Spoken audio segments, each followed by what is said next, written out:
It's getting cold today.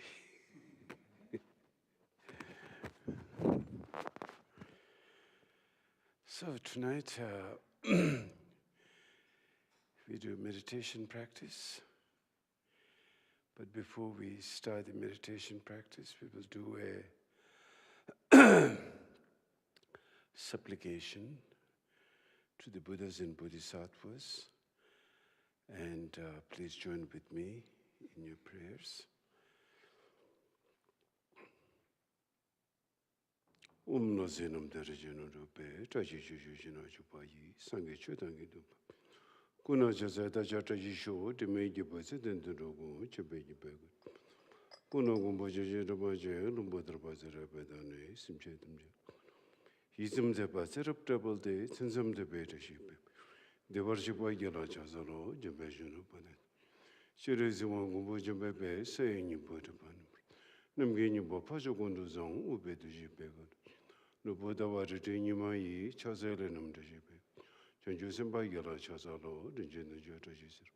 The Jumazayon, Kamala, Yadadan Damazabe. Many Yasu Jerokolo de, the Jena Jibage. Should you watch Jingijama, Gizon, Odembe. Trashela Moyara Chazalo, some Bashim Potajo. McDonald Yabo Yugo, Payabodano. Num this is Yarazakolo down to Jonathan. Be wanted to Chideng in the Sasum Nesokil. Jideko Yala Chazalo, Dajetin the Jawasamba. Get a new Warsaw, Kunjini, the Debebe, some days. Trashi de Lepusum Super Show, Dajetin the Jawas. Get a new Warsaw, Kunjini, the Debebe, some days. Trashi de Lepusum Super Show, Dajetin the Jawas. Get a new Warsaw, Kunjini, the Debebe, some days. Trashi de Lepusum Super Show, Jumden de Paragumbuch in Japan. Chasaro, Kangilo to meeting in them, there is a beaching. You get to one of the does a better, Madame doing his way to Zogono Pujita saying not to do. To Trishado, Numunia, no legacy to the J, Madame Sedu. Chingitus at Ratinam, then is a juice you to the end. Kasi deve kujurajin de shunyin de dano musi jambriyana de umarabzanade umarabzanade umarabzanade umarabzanade umarabzanade umarabzanade umarabzanade umarabzanade kurgumda de jeje ubetena sharabretinam lebanzi meje mechuku kumboche beyana chasa masa tabar dobam chuze tibardani yan kumboche keme pariyan tongwar shu sidenki Sidenki Kerabuzi, Dalu Timumu Barabs. Kadan the Jushunu Toba, Lojo Pepen was Sartus. Chizum Pamando Machigan, Jina doing Gunik. Chizum Pamando Machigan, Jina doing Gunik.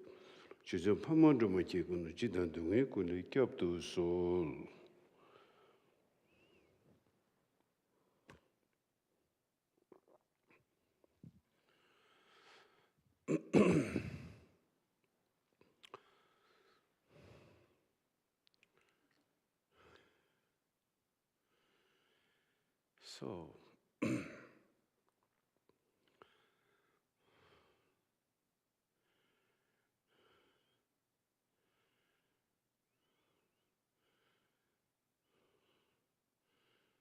So, practice of meditation, why we are doing practice of meditation, what's the meaning of practice of meditation? Well, we can all say that we are doing practice of meditation so our mind can be free and happy, fundamentally.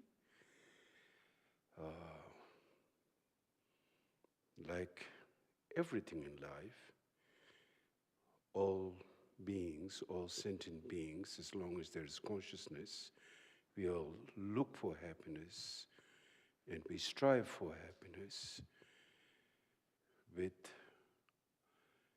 every possible way in our life. Whether we look for a job, whether we do a study, whether we eat food, whether we take a walk, it all meant so we can gain some happiness in our life. That's the only sole purpose. Whether we go to different religious school to study, or take some part in cultural music or dance, or including, smoke dope, or whatever, we think we will find some happiness. That's the only reason we're doing it. There's no other reason than that. But there are a lot of things, even we aspire for happiness, but a lot of time things goes wrong and doesn't seem to happen the way we wanted things to happen in our life. In fact, most of the time things doesn't go your way. Not just sometimes, but most of the time.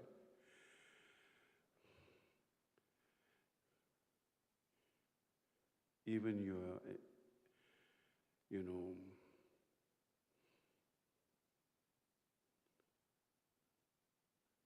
whether taking a walk physically, whether having a conversation on a speech level, whether having some imagination or thoughts on the mental level, from the body level, speech level, mental level. A lot of time things doesn't go the way we want. They all kind of turns against us. So it's like a love and a hate relationship you have with your projections, whether with your speech, your expectation, your mind, your thoughts. Instead of they become your support or being a friend, one's own thought, when it turns against you, then there's no place to escape, no place to hide, no place to go. And then sometimes we would take the most extreme method, such as suicide. Kill oneself or kill other people, the suicidal thoughts, which of course is very destructive, and it's definitely based on ignorance, not based on wisdom, without saying. But a lot of things like that happen in life. So then the question comes, why things are happening that way? We tend to usually always look for some blame to solve our problem. We think that, this happened to me because of him or because of her. How I was treated, how I was raised up when I was young. And so many questions we have. Maybe we don't blame 100%, but we blame 98% on others. I think we probably may accept 2%, but we like to blame 98% always on others. So it's become a movement, some kind of movement. A movement, a habit, that which is very destructive, unless you recognize that is, you have to stop that kind of movement in your mind and change your habit, change your way of looking at things. Some fundamental change, a transformation. So we get habituated in this kind of habitual pattern, and they're all infused with affliction. If you really, the first thing to do in life, if we have to transform ourselves, is to look at our mind. Just plainly and simply. You don't have to, you don't have to bring anything such as Am I thinking according to this tradition, or that tradition, or this religion, or that religion, or this philosophy? No need, just plain and simple. How much affliction is all my thoughts are pervading in my thoughts, in my emotions? How much aggression is there? How much grasping is there? How much attachment is there? How much jealousy is there? How much envy is there? How much, in almost every thought, our whole mind is infused with affliction, if you really look and analyze. That's the first thing. You need to turn around now. Your normal habit has been turned that way, which is blaming that. Oh, this happened because of that person, this reason, that. Now, instead of going after that kind of mindset, now sit down in your room or wherever you are and just start to look into your own mind. Because after all, our problems are started from the mind. And what are the causes and how that's happening? And if the mind created that problem, only the mind can free that problem. The answer is in the mind, not outside. Answer is not on the other person. Answer is not on the object. Answer is not in a place. You may have a problem and you may leave the town. You may go to another city or another town and you feel, now I'm free from that, but again, it will come back after a few days. So the place you can't really blame, it's not on the place, it's within your mind. So then, instead of looking out and blaming and judging that way, the first step to do now is to sit down and watch your own mind. Plain and simple. And that's how you begin. When we say meditation, meditation doesn't mean getting into some kind of tranquil state or taking some drugs and alter your consciousness, your experience, but rather plain and simple, sit here with this very mind, your own mind, and now you begin to look into your mind. That's how a practice of sitting meditation begins.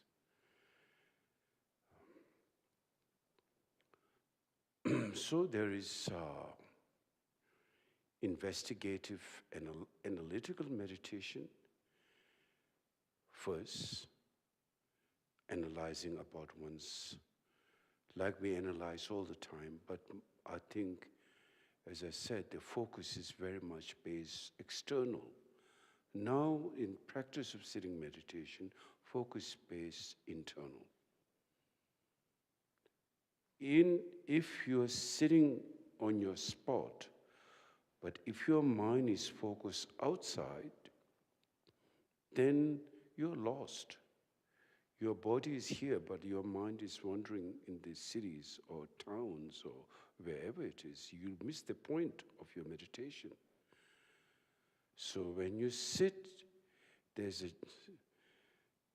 according to the traditional sitting meditation practice, the first thing is introduced is the zafu, which Japanese call this zafu-tan, Tibetan called gom-den. Gom means meditation, den means the cushion, or sitting cushion. In English, we would say cushion, I guess. Sitting cushion. So, plain and simple sitting cushion. So it says, on the cushion is your body. So here.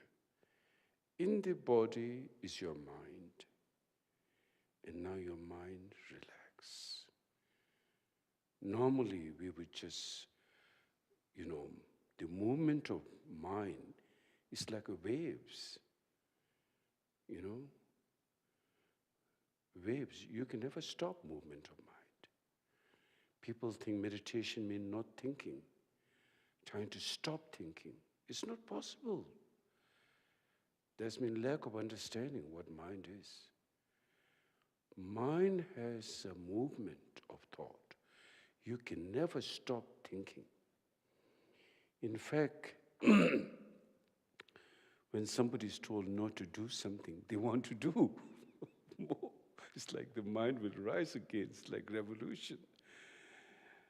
So now if you just wonder always, then again, there's no grounding at all. You will never gain meditation.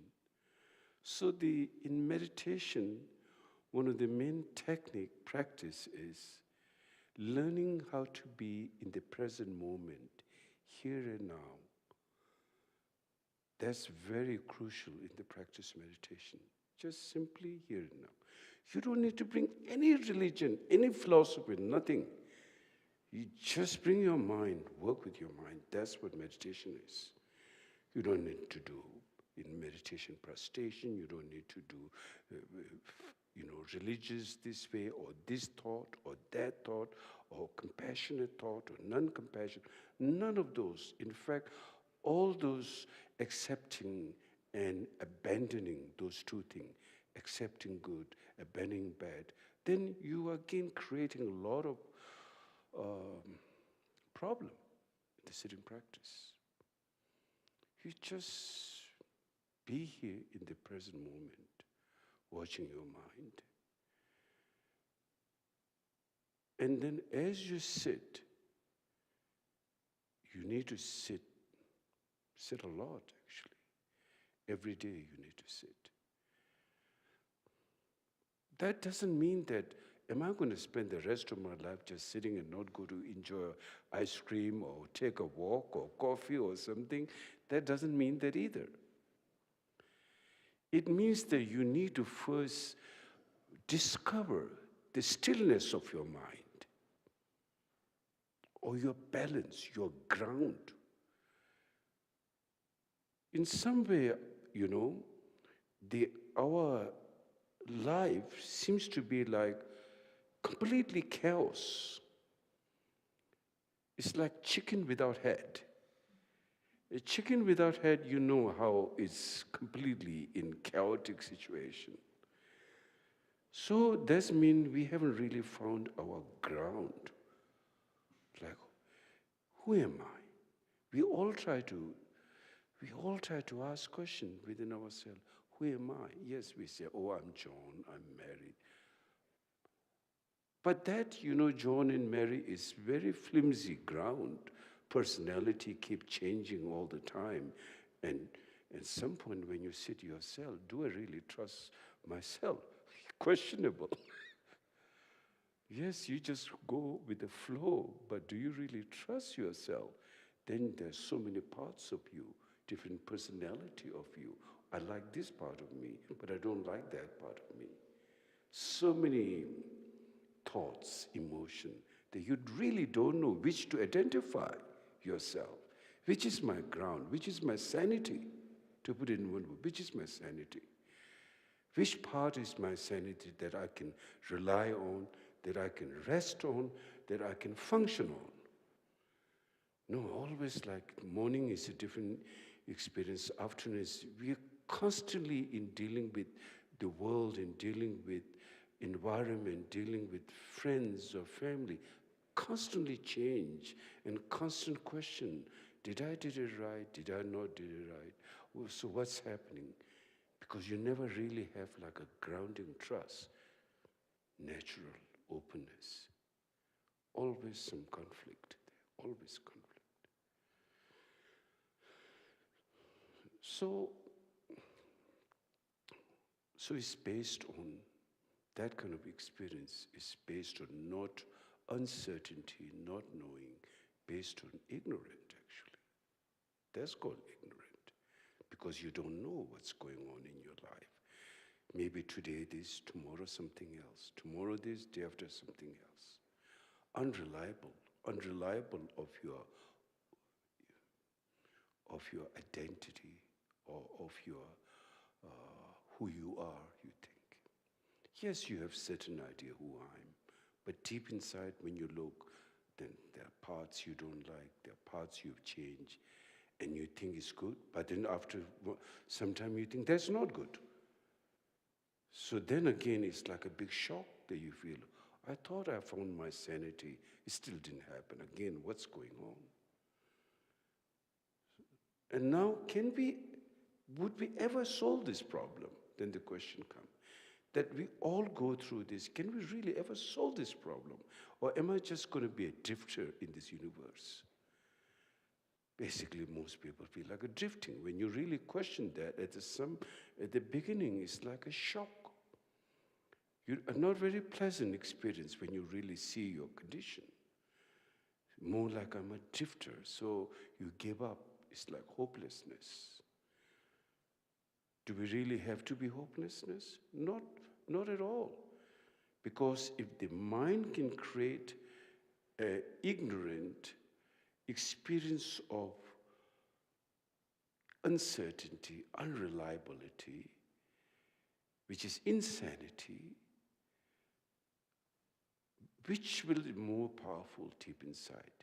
Insanity or sanity? Sanity has a deeper power, and sanity, there's definitely, we can remove all our insanity, we can remove all our affliction, because mind has the power to do that. No matter how small or how big the uncertainty, unknowing is there is always an answer to know that. His Holiness the Lama puts a very beautiful example. He said, if there is an ignorant of not knowing ABCD, there is the remedy to know ABCD. So if you don't know something, there is always the answer to that. That's naturally potent. The possibility exists in your mind. You see, that's how we solve things. For example, sometimes we get into conflict and we have problem in our relationship or things like that. And we may overcome those problems either as a person, true person, or within oneself. Oh, now I feel peace within myself. I work it out with that. So you don't have to be like a slave of your anger or your resentment of your afflictions. Your mind can be free of your affliction, and then you can function based on that fundamental sanity within yourself. According to the Buddhist teaching, every being has basic sanity, which is called Buddha nature. And so therefore, I would never say that being's nature is badness, but being nature is goodness. Fundamentally, that's how when we do something bad, we all know we did something bad, and we regret that, and we try to work with that, to overcome that. It shows fundamental goodness in us. That's one of the signs. There are many other expressions, but one of the signs. You need to work it out, whether it's forgiveness, whether it's working with that, whether it's coming out of it, but there's a goodness, fundamental goodness. There's a fundamental quality, a ground of that basic sanity. But many times we are so strongly habituated in our habit of negativity because we really never look into within ourselves and just been drifting outside. That's why so many experience of pain and suffering and chaos do happen because of that. And we can change that, we can transform that. And one of the way of doing that is sitting practice of meditation, which is one of the most deepest method of working if you have the discipline to do meditation. You need the discipline to do meditation. If you cannot have the discipline, then it's not possible. Because only you can change, nobody can change for you.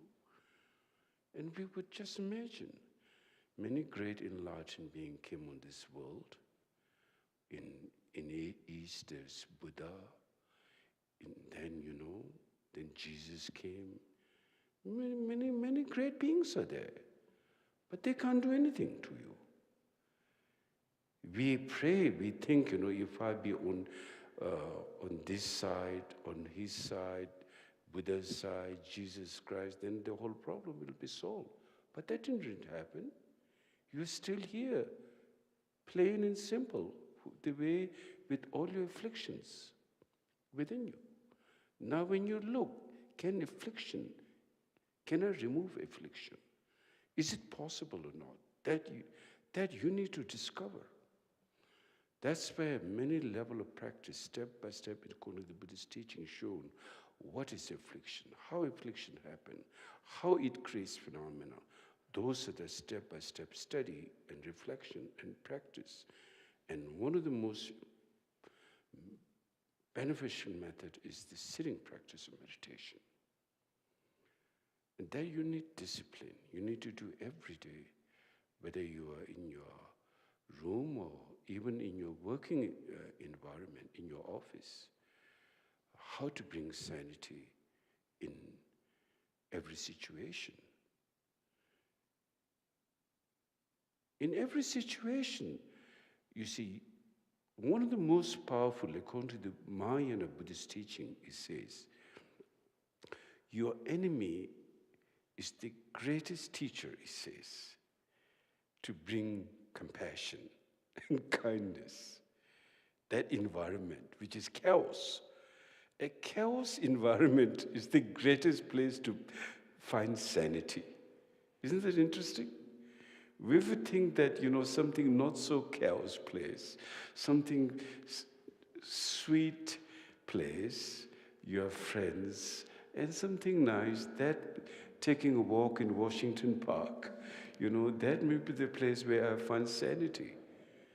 That's okay. It's from the deeper level of sanity, of course, it doesn't mean there's anything wrong with that, but the deeper level of sanity you find in the most insanity environment also. Your strength, your absolve, how much you want to work with yourself. In order for that to happen, first you need to train yourself. If you don't have any awareness how to deal with it, then you're just like the ordinary mindset. You cannot handle anything. You just simply can't. With your ordinary, regular mindset, it's just like conflict.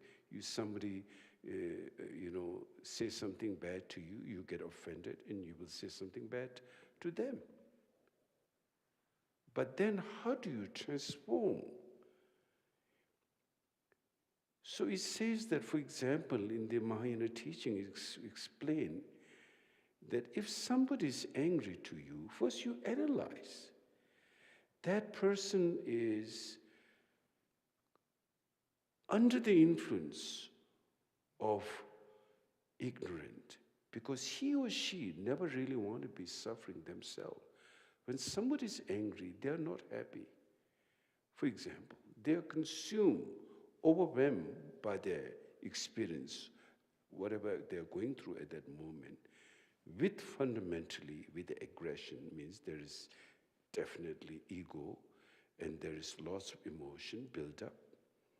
And so they're under that influence. It takes away all their joy and happiness, and now they're trying to spit that out to others without any knowledge deep inside what's happening.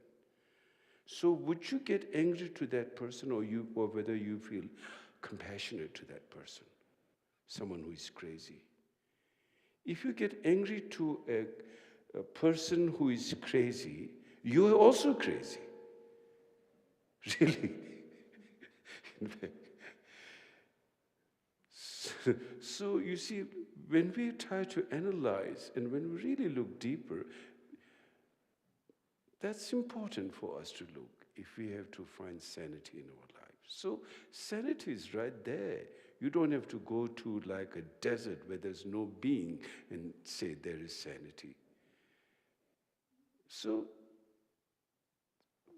for that, for us to have some deeper understanding and to resolve those things, we need to first find our mind how to sit, how to, like, on the cushion, your body is on the cushion, and in the body, your mind, and your now mind, instead of like drifting, just be here. You need to train yourself in that discipline. That's very important, first of all. Train yourself how to be present, not to get drift away. Because our normal mind is, we're sitting for a moment, either it's gone in the past thoughts, or in the future thoughts, or, or something we need to do something. We can never relax. People don't find relax if there's not some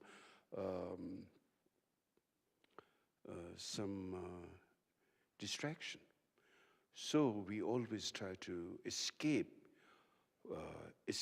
from, actually we are trying to escape from, we're getting so close. When we see boredom, it's not necessarily bad from the meditation point of view. When you see boredom, you really hit the door. You really hit the door you need to open now. We get impatient the moment we find boredom. We need something to entertain us right away. And that's mean going in the past or going in the future, right? Either you have to go in your past or you go in the future. You just can't handle it. It's too scary, or it's boredom, you can't, I don't want boredom. But if you sit, if you can break the ice of the boredom, you find liberation, openness in every thoughts, every emotion. But for that, you have to sit a lot. You cannot just imagine. So sitting practice is the actual practice. There's theory, understanding, and then there is practice, two different things. So sitting practice is the actual practice, because you're not making anything in your mind. You're not doing prayers, you're not doing philosophy. You're just dealing with this mind, however, how fixated your mind is, how your mind is trying to escape, how your mind is not grounding in your basic sanity. You begin to see that. And you sit and sit and sit with a method. At some point, that obscuration, that cloud, so to speak, will disappear. And then you feel, then you sense openness. Anything then possible. Anything, the wisdom, power at that time, anything is possible. Nothing is impossible for it to get, how would you say, anything possible for sanity. Everything becomes sanity. Everything becomes free. Everything becomes joyful. And also, you can say the biggest, it will be like the cosmic joke. How we get so serious, deadly serious for no reason. We see that, it's like kind of break through that ice. But you have to sit a lot. You have to have the discipline every day. Because we have created so many barriers in our mind. We have created wall after wall after wall. And then this wall is this, that wall is this. And this, so we label so many things. And then before we can see through anything, we have so many preconceived ideas.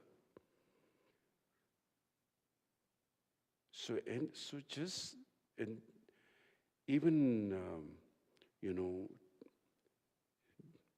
it says in the teaching that if you need to know something, first of all, unbiased mind is very important.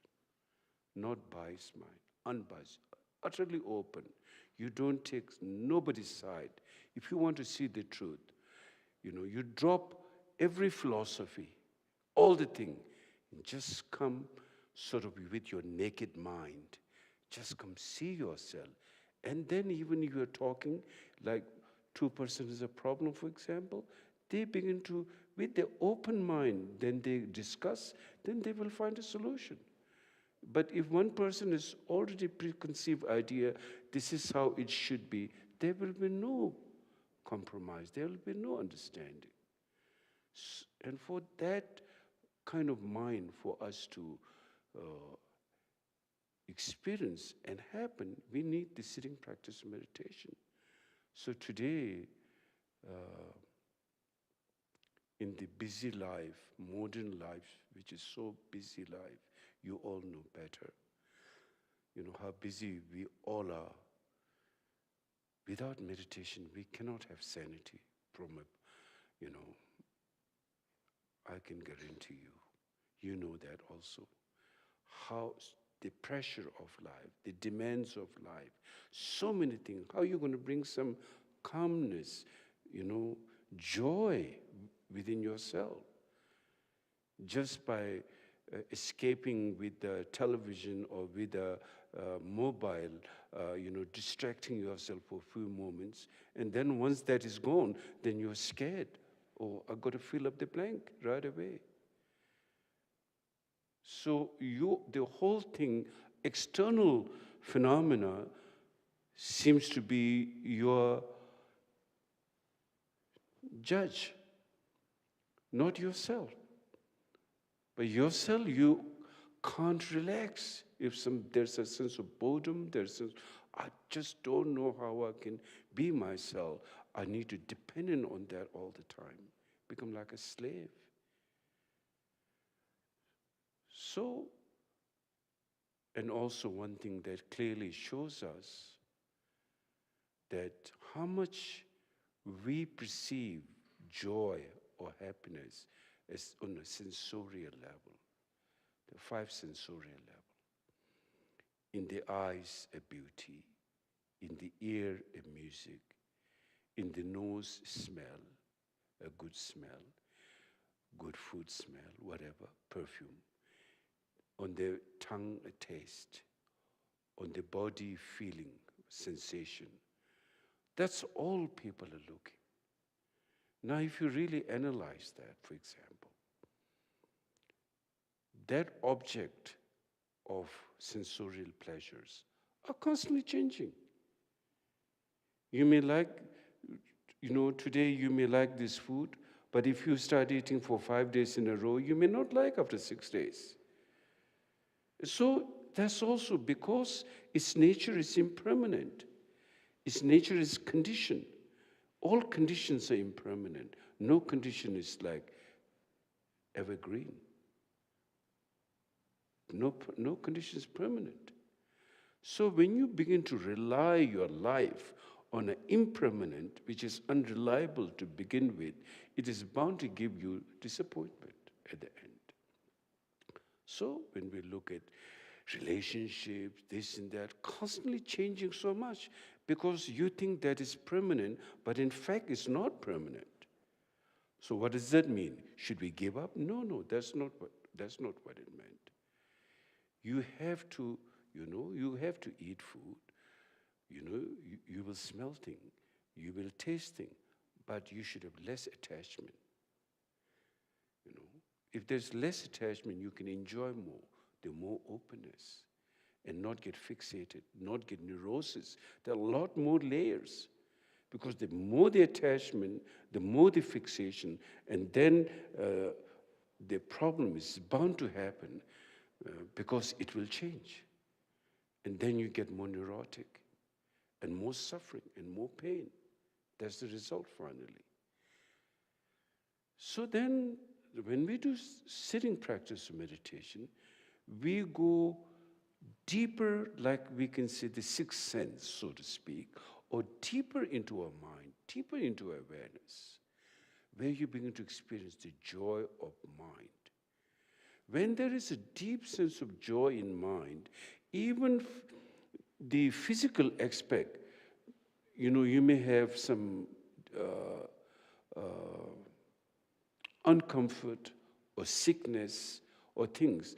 The powerful mind can suppress, if I use the words, I don't know if it's the right word, but it can suppress those feelings because joy of the deeper mind may not,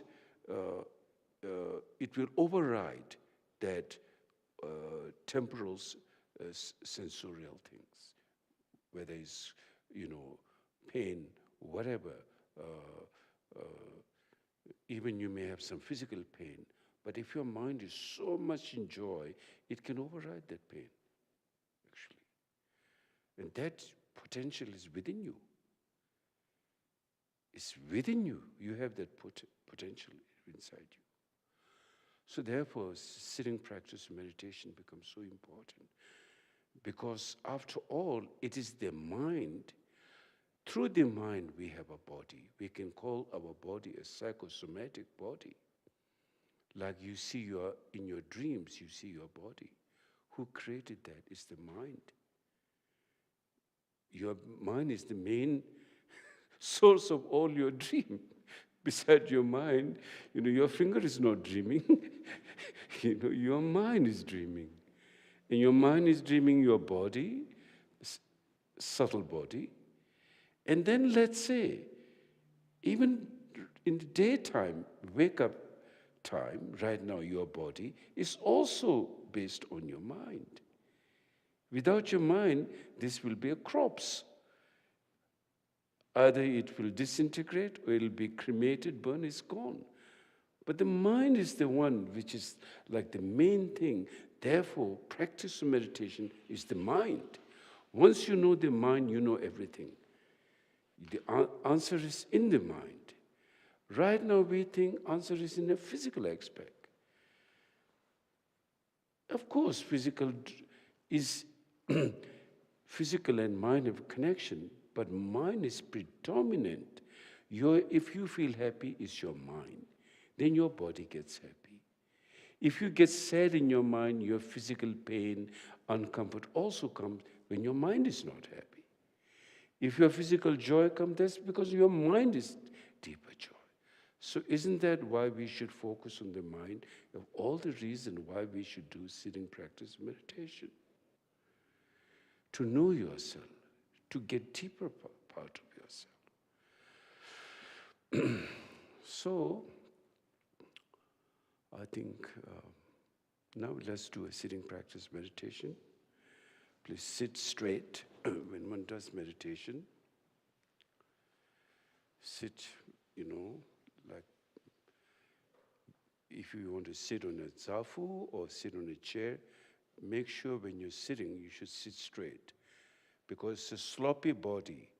If you are, for example, if you do a meditation on a sofa set, you will fall asleep. So it's not the real method. It doesn't help. It doesn't help your mind to be in the right state. So the half of the practice of meditation comes how you sit. So therefore, your body should sit straight, your shoulders not tied up, not tight, totally relaxed, and like that. And your eyes not up, just slightly looking on the tip of your nose, just slightly, so your minds get grounded. That's the reason. Slightly seems like looking on the tip of your nose, not penetrating on the tip of your nose, but just slightly like gazing there. And then your mind just resting, okay? Here and now, your mind. Then you go through the breathing now. So when you breathe out, you aware your mind, you just focus your mind to the breath, which goes out and in. When you breathe out, you are there with the breath. When you breathe in, you are there with the breath. So breath is your measurement of your mind, your presence. Here, stillness is your breath. And of course, you won't be able to just be with present moment. You will have a thought of some kind. And when the thought comes, your mindfulness will bring you back. Oh, that is a thought. If you go with that thought, you will drift away. So your mindfulness says, go back to the breath. So you again, you focus to the breathing. And that's how you do the sitting practice. Focus to the breath. Breath goes out, breath goes in, you are with that. Simple that. Now, of course, when those thoughts arise, you may think, oh, this is a good thought, I like that. This is a bad thought, I don't like. If you do that, then you are rejecting and accepting and rejecting thoughts. That is the biggest problem in the sitting practice. Then the conflict in your mind will never cease because you're constantly judging. In sitting practice, when you want to go deeper and know your mind deeper level, you don't want to do that. You just watch all the thoughts. You don't stop the thought. You don't go after the thought. You're just being aware of them, but just being here and now with your breath. That's it. That's how you do the sitting practice. Okay, so let's do now. First, go the gong, and after the gong, then you do sitting.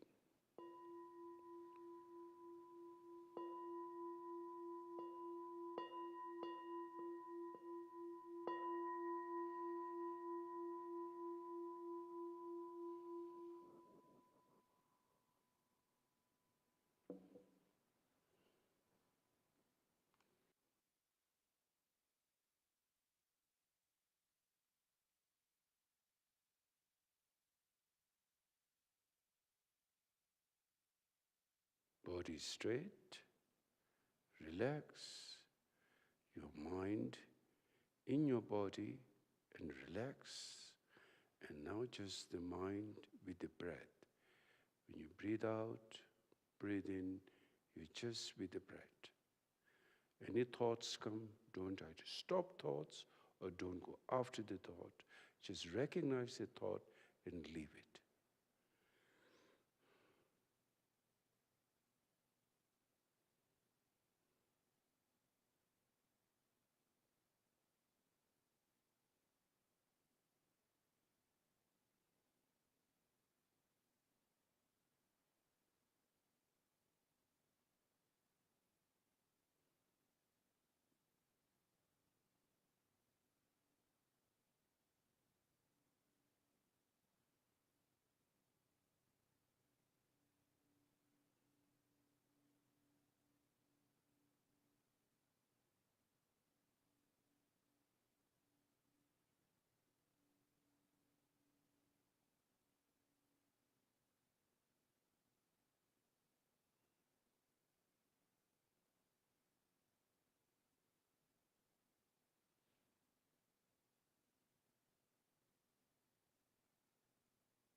So, if you have any questions, we can have discussion here.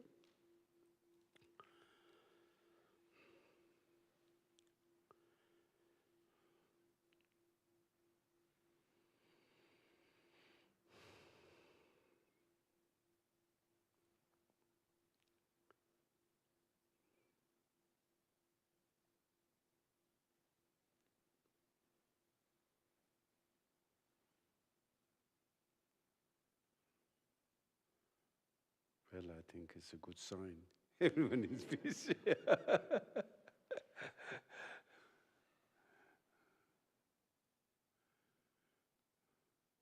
See, you have to, mind is like a space. And in this space, there's clouds also. So all our thoughts and movements are like a cloud. So how does the clouds go away? By, in one way, the space is never afflicted by a cloud.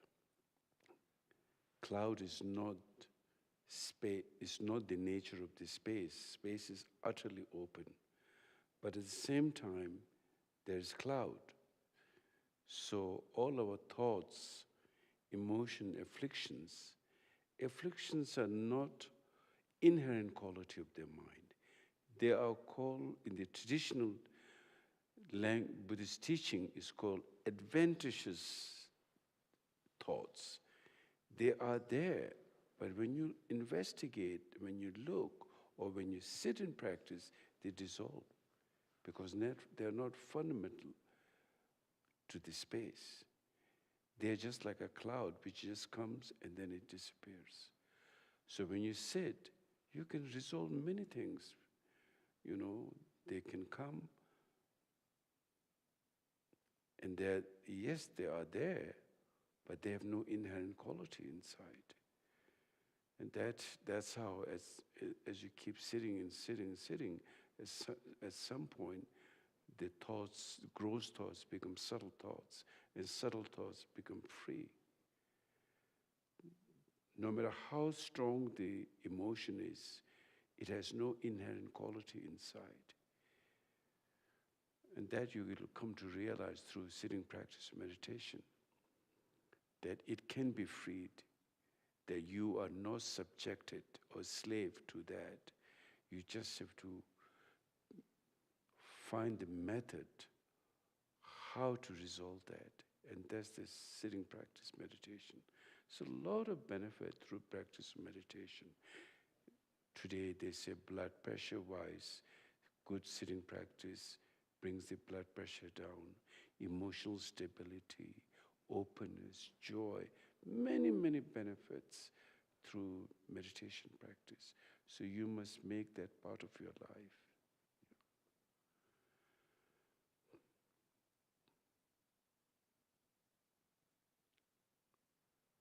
Any questions?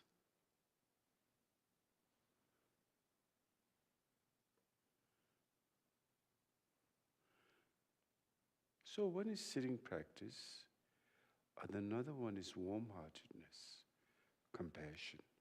That's very important in our life. Without compassion, then our life will be difficult, no question of that. A lot of emotional problem.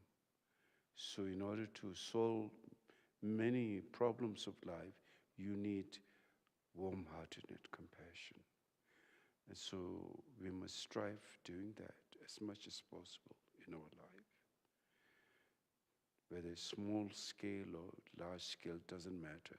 As long as you make effort doing that, whenever you can remind yourself, it's really the way to come out of affliction, is compassion, warm-heartedness. And then if you can join the sitting practice and compassion together, then it can be very beneficial. Because a lot of time our day-to-day life, our mind is so much fixated. And fixation means ego, actually. That's what ego is. Ego comes with fixation. That you hold something, grasp to that, and you couldn't let go. That is ego. So therefore, as long as there is ego, there is affliction. As long as there's affliction, there's suffering. They're all like, one thing leads to the next. So we all want to be free from our suffering. Then we should have less ego, less attachment, then more joy, more creative. Sometimes people think, oh, if I don't have ambition, I think ambition, to have ambition is, you can't say everything you think about, is get fixated into a negative state, But deeper sense of creativity comes from open mind. Wherever there's an open mind, there's more possibility because there's no limited. The more the mind is fixated, it's become limit, and you cannot experience the fullness of your life. So therefore, other way to experience that is through, again, practice of meditation, which opens your mind. So one way to open the mind is through practice of meditation. One way to open the mind is through warm-heartedness, compassion. Instead of your usual ego trip and ego's mindset, more warm-heartedness. Like, for example, I said, if somebody's angry or somebody creates something harmful to you, even harmful to you, they're doing out of ignorance, really. When you really look, then how can you feel anger towards that? It's not possible. So they're wrong. Definitely they're wrong. But when you see that, it doesn't make you jump into the same wagon. Because then you also become like them. And you don't want to do that. So practice compassion as much as possible is very important. Warm-heartedness, kindness, very, very important. If you want to have a rich life emotionally, and that will lead to every aspect of your life, you need warm-heartedness. There's one thing, there's practice called Tonglen.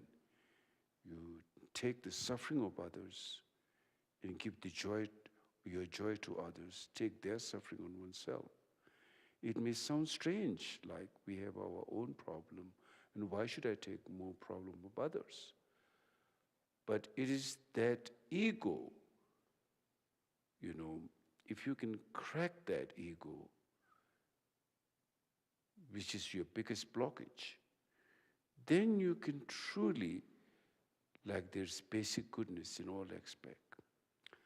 And until you don't crack that, it's very hard. Life will not be easy. So therefore, practice of compassion and sitting practice should go together. Every day when you do something, check at night before you go to sleep. How did I handle that today? Was there sanity or insanity? You should reflect. You should really learn about yourself. You should really learn about yourself. We don't learn about ourselves. That's mean looking to yourself. And then you will begin to change. Transformation will take place. So that's very important. Practice of compassion, warm-heartedness, kindness, and then, seeing reality. I'm not saying, don't be attached, take it easy, be a bum. I'm not saying that. Be open, because reality is open. reality is not fixated if you look deeper.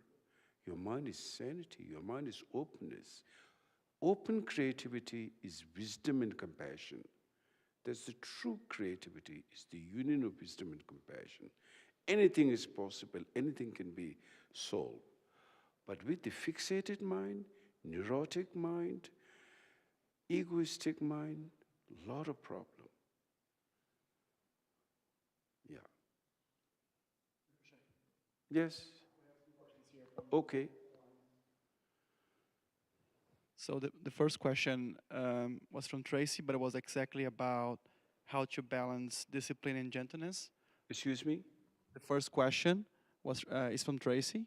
She's asking how to balance the discipline and gentleness, but she also just replied that your explanation right now is a very good answer to her question. How to what? How to balance? Balance. Yes, balance Yes. the discipline for meditation Yes. and the practice of gentleness. Yes. Sitting practice first. And so we have, Tibetan word is called nyamshak. Nyamshak means meditation when you're sitting. And jetop means post-meditation. So in post-meditation, how you should view the world. The world is impermanent. It is. So when you see impermanence, you won't get that crazy, because reality is impermanent. It's not that you're trying to make things permanent. It is impermanent. It is impermanent to begin with, phenomena. It's conditioned. Phenomena is conditioned to begin with. So anything conditioned is impermanent. Anything impermanent can disintegrate. We need to see that reality. We need to know that. And when you know that, then you're more compassionate. You know, you don't get crazy like kamikaze. Ego is like kamikaze. It just does what, you know, right now, sorry to say, but in Russia, it's like kamikaze style. Very sad. There's no end to affliction, you know. I don't need to explain this. It's crazy. All in one word is just simply crazy. So that's how ego can get crazy. We know, so each one of us, as long as we have ego, it can go crazy. So therefore, in order to balance that, we need to practice warm-heartedness, compassion, and we need to bring our mind, settled through the sitting practice meditation. So we need to join that together. Then you will see more openness, more joy, more, as I said, the union of wisdom and compassion. Then that play will be the most beautiful play, instead of the play of ego. Yeah. So Rinpoche, you have a second question here from Allison. And Allison is asking, how are you doing, Rinpoche? And how is Sokzi Rinpoche doing as well? Thank you. I'm okay. I'm doing better. And Sokzi Rinpoche is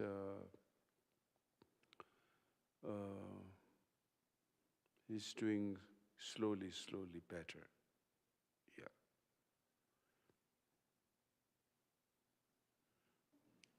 And if anyone here has any questions, we will bring the microphone to you.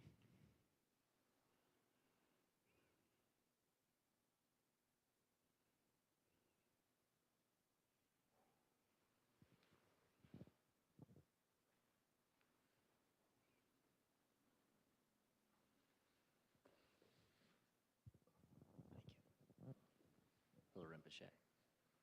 I am wondering if the ego I is also a thought, or if it's deeper than that. Is I also just a thought, or is it more deeply embedded?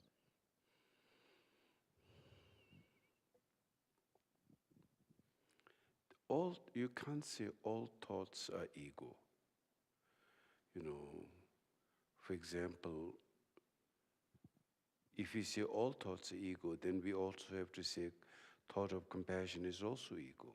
That's not it. And we have to say kindness is also ego. That's not necessarily right, necessarily true. Ego is far more deeper. It is a thought idea. Thought, if you say thought conceptual, let's use it just the conceptual, the word conceptual. If you say conceptual, ego is a conceptual thought, but ego is far deeper. It's like much deeper level of affliction in that, like so many things. It's like a condensed part of a thought, so to speak, a more condensed nature of a thought. That's how ego is. But no matter how condensed the nature of the thought is, it has no inherent basis. That's the other thing.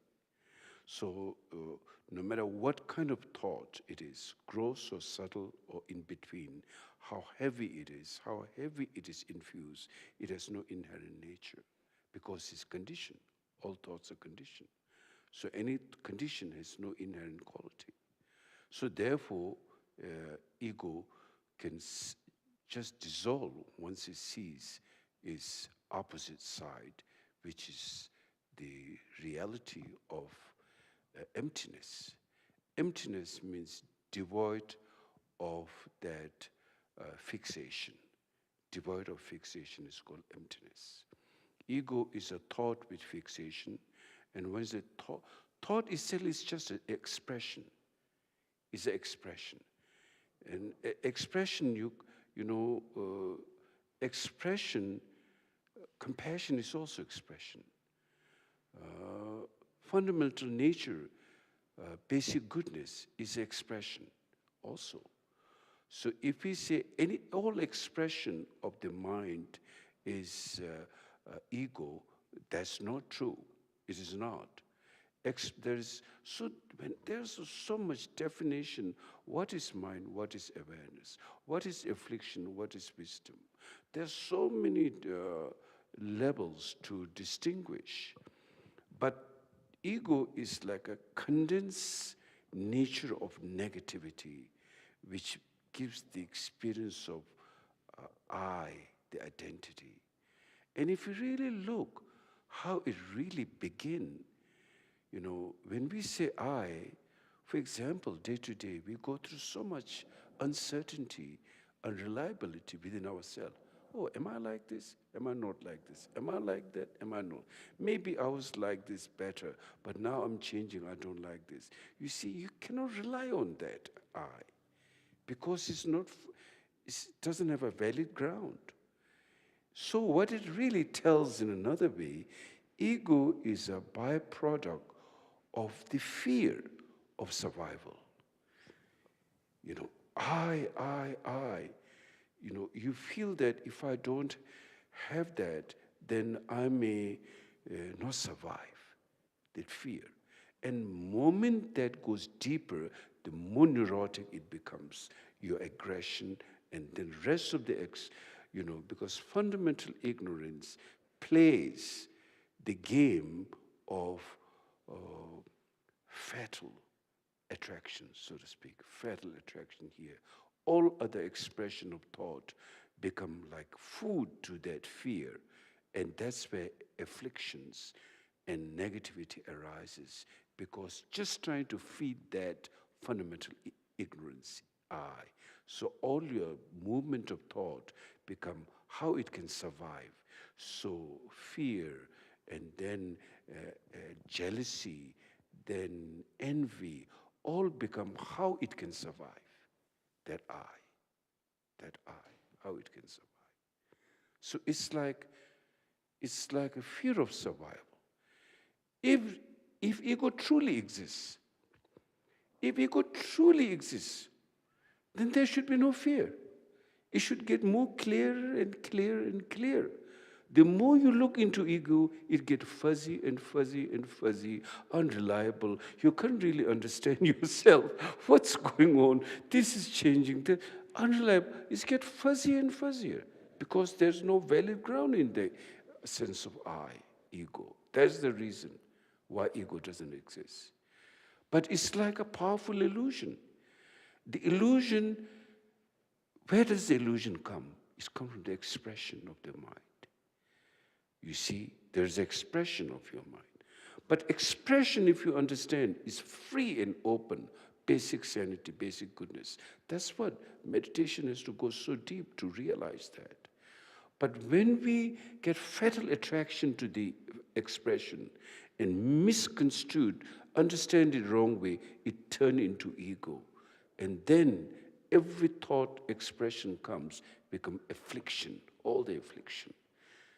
Instead of it become like a support to our mind, they become like enemy that turns against you. Like that's the play. That's the play of ignorant. You can say it's a play drama, play of ignorant, our life. It's pretty vicious, Susan, really vicious. First, it's like you're attracted to your expression. First, there's a movie called Fatal Attraction, isn't it? That's exactly it. You get attracted to your own expression, and instead of you play with that, you got serious, and you trap yourself there, and then the whole world become ego's world and affliction world. So now how to free that is meditation. Your method is only through meditation, bringing the present, and not doing the judgment play. Again, that's where again is ego's play. Oh, if I think I have love for the whole universe, I love that. Oh, I want to kill the whole universe, bad. Your ego is again playing, you see? We may say, oh yeah, that's very spiritual. You want to save the whole world? Sounds very compassionate, great idea. But in the meditation point of view, you need to cut the whole thing, because otherwise it can be the play of the ego also there, deep inside. So now, as I said, there's a meditation part and post-meditation part. In post-meditation, we are told to practice compassion. You know why? Because right now, that's our only option. Your awareness, your expression of your mind, there is identity with your expression of your mind, which is ego. So you can't just drop ego just right away. You can't chop the ego right away. You go to, you know what we say? You can't beat it, join it. You got to join the ego to get rid of ego now. In other words, really. And that's called skillful mean.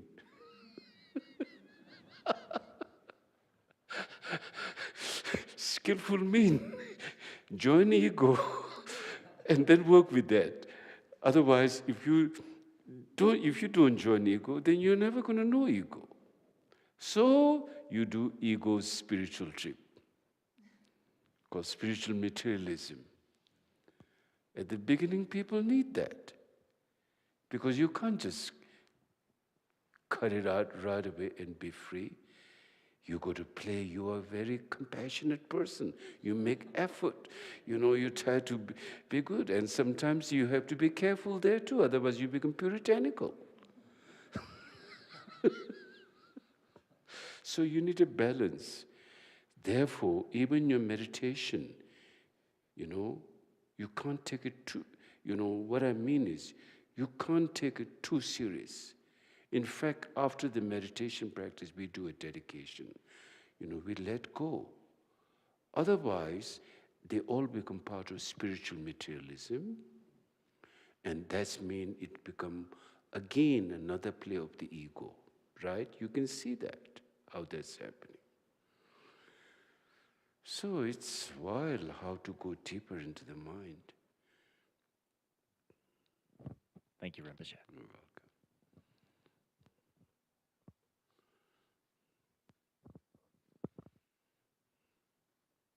Tricky. Exactly. Yes? Rinpoche, we have 2 more questions here from people online. The first question is from Tinley Pomo, and they ask, Rinpoche, how do we look inwards into our inner spaciousness? And that's how we do through the practice of meditation. Because if you don't look our spaciousness here means to our basic sanity versus ego, versus ego. We don't have to look about ego. We are so habituated. We know ego, how experience of ego. But now when we're trying to look something spaciousness, meaning look beyond ego. That's what looking spaciousness mean. To look, what is the true nature, not the false nature of ego, the unreliable ego, but the true nature, how do we look? That we have to start with sitting practice of meditation. In sitting practice of meditation, there are 2 aspects. One is called shamatha meditation, calm abiding, and one is called the vipassana, means extraordinary insight. First, we need to build calm abiding mind. From this busy mind, how to make the mind calm. Once you have built up calmness, stillness, because right now our mind cannot even sit for like even few seconds.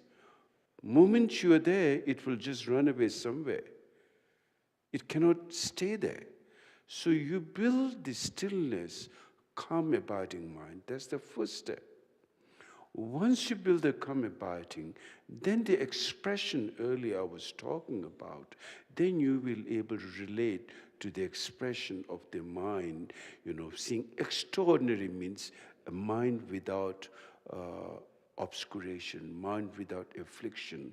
That is the ultimate creativity, that everything becomes parts of liberation then. All thoughts become part of liberation. All movement become part of liberation. Isn't that something special that you have within yourself? Really? That's what is called the union of wisdom and compassion. That basic goodness is there within us.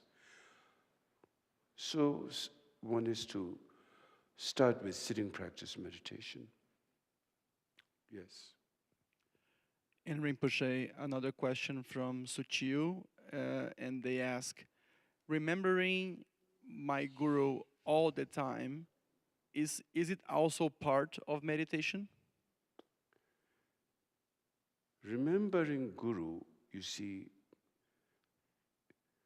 remembering Guru is a very important part in the Mahamudra meditation and Dzogchen meditation. But what that means is, you see, at the beginning, for example, it's said that, or whatever we do, motivation is very important in life. For example, when you step out of your home every day, if you think, today I'm going to do something good in this world, today I'm going to benefit people who are coming into contact, whatever your profession is, then everything you do will be more insanity than insanity, because you have put your mind forth that motivation. Then if you begin to come into engagement with some negativity, your fundamental thought in the morning you shape up will stop that.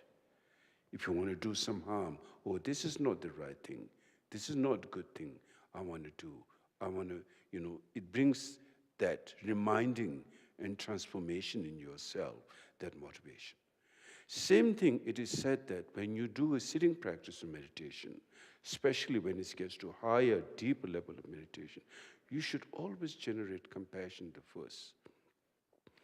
I'm not just doing this meditation for myself, but I'm doing this meditation so I can realize my deeper level of awareness, and I can benefit all beings.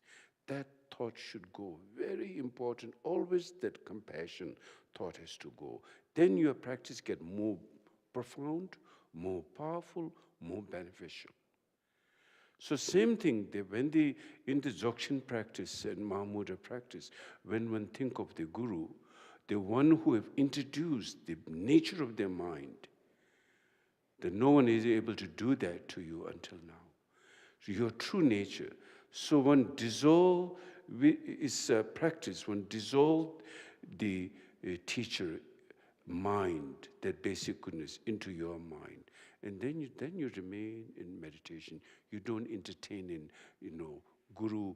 That doesn't mean that you should keep thinking Guru, Guru, Guru, Guru. No. Then again you didn't understood the point. Once you become like, it's like you love somebody. You love somebody, and you say now, like we are one, for example. You have the same mind, same feeling, same love, even in our ordinary world. So, of course, in the spiritual world, that great compassion, wisdom dawn into oneself, and then you remain in your awareness. No entertainment of any devotion or this play or that play. Then it's become part of the ego again. The whole point is to free no spiritual materialism. No spiritual materialism. You have to awaken into your awareness. But you need support in order to awaken into your awareness. That includes compassion, warm-heartedness, devotion, all those parts at the beginning. Once you start it, then you just sit. That's how you do.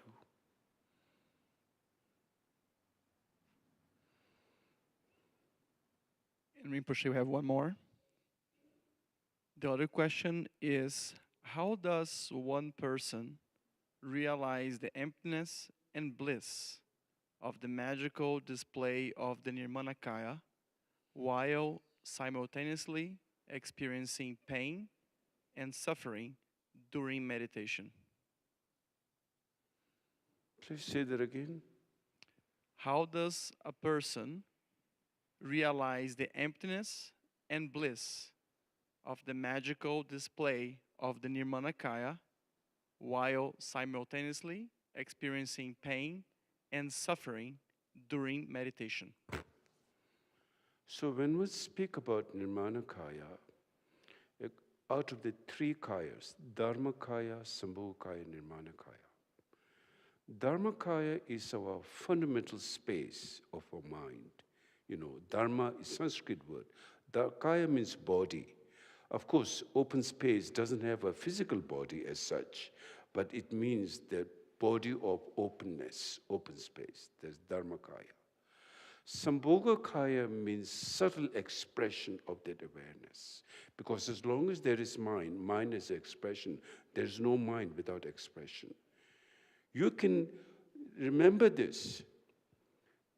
Afflictions are expression of mind, right? Afflictions, thoughts, egos are expression of mind. Anger is expression of the mind. You can cut anger, for example, through, let's say someone you love so much, and that person is angry to you. Let's say in this case it's your mother or your father, whatever, and then he or she is angry, you get angry. But when you think your mother's kindness, it can cut through your aggression at that time. What she went through for you for 9 months, and then all the raising up let you grow, the kindness and love, then your anger disappears. For example, you can cut that affliction through that kindness. But you can never, there is no antidote. There is antidote to cut every affliction, but there is no antidote to cut the expression of the mind, fundamental expression of the mind. That expression is fundamental free. That's what the bliss is. When one realizes the non-duality, the conflict of duality is resolved by seeing its true nature of emptiness, it is the great bliss. The mind is incredible great bliss, because it's utterly free and everything is possible. That's why Nagarjuna said, whoever has emptiness, everything is possible. Whoever don't have emptiness, nothing is possible. Meaning, the utter openness quality of that. Yeah. So Nirmanakaya in general, then the Nirmanakaya part. Nirmanakaya means impure phenomena. Right now, we all live in Nirmanakaya state. You see, our very subtle body, let's look at it this way, very subtle mind, which is utterly open, we haven't realized. Even it's there, we have not realized. If we get the subtle body also, we haven't realized. Then the gross mind, the very gross mind of affliction which we experience, tangible or intangible, tangible and intangible, impure phenomena, judgment, this, that. This is called Nirmanakaya world. So we all right now live in Nirmanakaya phenomena in our mind. And this, this is where the karmic world takes shapes its world. There is both pure and impure Nirmanakaya also. So in the most our insanity happen in the grosser level of mind, which in the Sanskrit term is called Nirmanakaya. So as long as there is a mind, it has got those three bodies.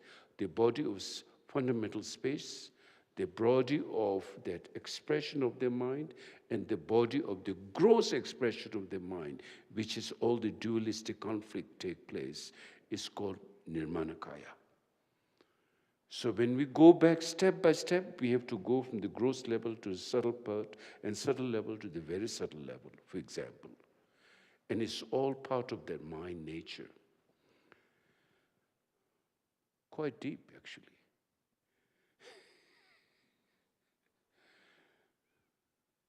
Okay. Any other question? Okay, so let's make dedication.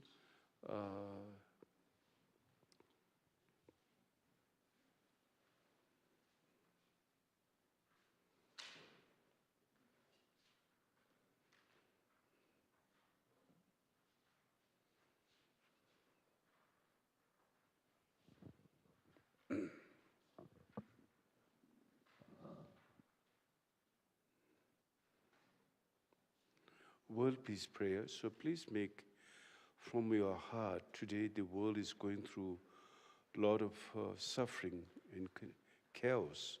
So let's all pray for peace in this world to come, and which is really needed. So please pray from your heart. In the world in general and in this nation, may not even the names, disease, famine, war, and suffering be heard. May virtues, qualities, and merit and prosperity greatly increase, and may continuous good fortune and sublime well-being perfectly rise. In the world in general and in this nation, may not even the names, disease, famine, war, and suffering be heard. May virtues, qualities, and merit and prosperity greatly increase, and may continuous good fortune and sublime well-being perfectly rise. In the world in general and in this nation, may not even the names, disease, famine, war, and suffering be heard. May virtues, qualities, and merit and prosperity greatly increase, and may continuous good fortune and sublime well-being perfectly rise. By this merit, may all beings gain omniscience.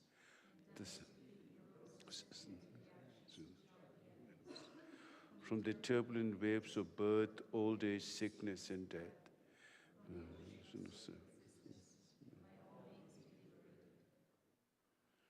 Thank you.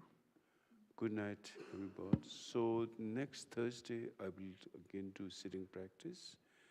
And so, good night. So before we go tonight, I just have a few announcements. So Rinpoche, thank you very much for teaching tonight. It's really great to have you here with us again. And thank you everyone for joining us for the in-person teachings of Rinpoche as well. So this coming week, we have 2 other opportunities for teachings if you'd like to join us again. So Tuesday, November the 15th at 7 p.m., Rinpoche is going to be teaching about transforming chaos onto the path. So this coming Tuesday, you have more information on the website. And then next Thursday, we also have open meditation and open teachings with Rinpoche. Again, thank you so much for coming. I just want to say that we are also a fully volunteer-based center. So if you feel inclined helping us, supporting the center in any way you can, we appreciate that. Thank you for joining us and have a great week. Have a great night, everyone. Thank you.